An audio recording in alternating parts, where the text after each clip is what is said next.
আসসালামু আলাইকুম। কেমন আছেন সবাই? আশা করছি যে যেখানে আছেন ভালো আছেন। সবাইকে স্বাগত জানাচ্ছি হুমায়রা কিচেনে নতুন একটি রেসিপি দেখার জন্য। আজকে আপনাদের জন্য নিয়ে এলাম ডিম ভুনা। চলেন তাহলে চলে যাওয়া যাক আজকের রেসিপিতে। ডিম ভুনা করার জন্য ডিম সিদ্ধ করে খোসা ছাড়িয়ে নিয়েছি।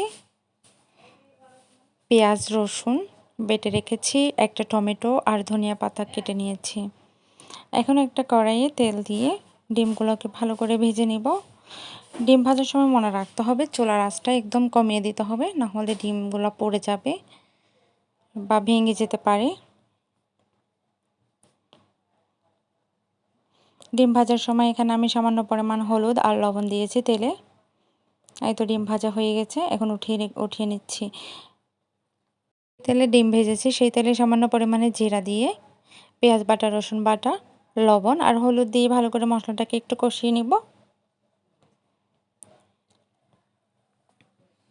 মশলাটা সামান্য কষানো হয়ে গেলে এখানে পরিমাণ মতো মরিচের গুঁড়া আর ধনিয়ার গুঁড়া দিয়ে নিব।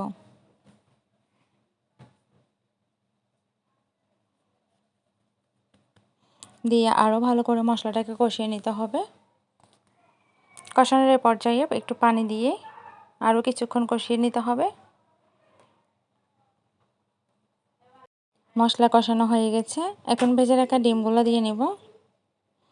ডিম দিয়ে আরও 5 মিনিট কষিয়ে নিতে হবে। 5 মিনিট ডেকে দিচ্ছি 5 মিনিটের জন্য।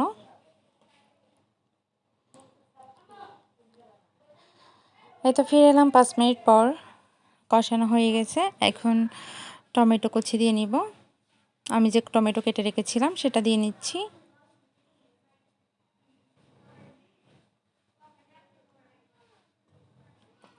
টমেটো আর কাঁচামরিচ দিয়ে দিচ্ছি।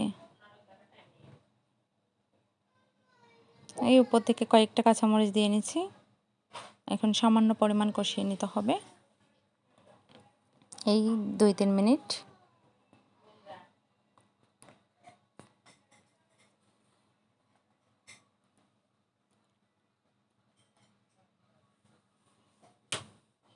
এখন পরিমাণ মতো ঝোল দিয়ে ডেকে দিব 10 মিনিটের জন্য।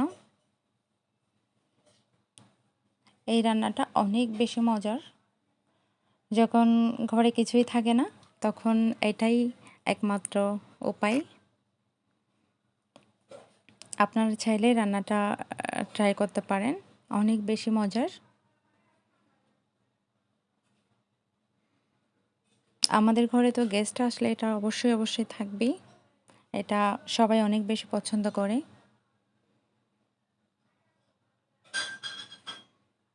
আশা করছি আমার আজকের রেসিপিটি আপনাদের কাছে ভালো লাগবে। ভালো লাগলে অবশ্যই আমার চ্যানেলটি সাবস্ক্রাইব করে আমার সাথেই থাকবেন।